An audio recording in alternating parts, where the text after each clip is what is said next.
Happy Monday, chikahan mga kapuso!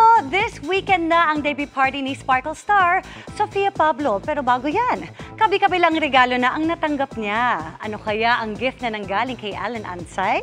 Makichika tayo kay Aubrey Carampel.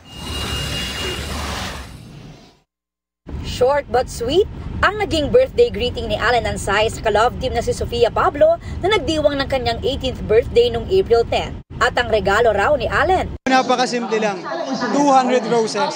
Bakit ang dami? Kasi mahilig siya sa rose and gusto ko maging special yun kasi 18th birthday niya. Si Sofia may birthday gift din sa sarili. Yan ang well-deserved niyang brand new car. Yung car kasi it's something na I believe na investment kasi parang it takes you to places and mahalaga na kung ano man yung car mo, alam mong safe ka, alam mong maganda. Sakay ka na ba doon? Actually, na-drive ko na. Kasama ko po siya nung kinuha ko yung car.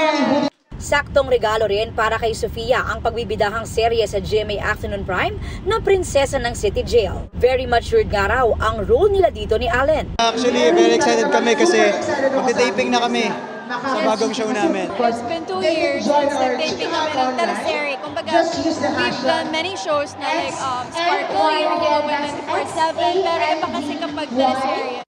This Saturday na ang debut party ni Sofia na tropical ang theme. Ngayon pa nga lang, maraming fans na ng Team Alfia ang excited.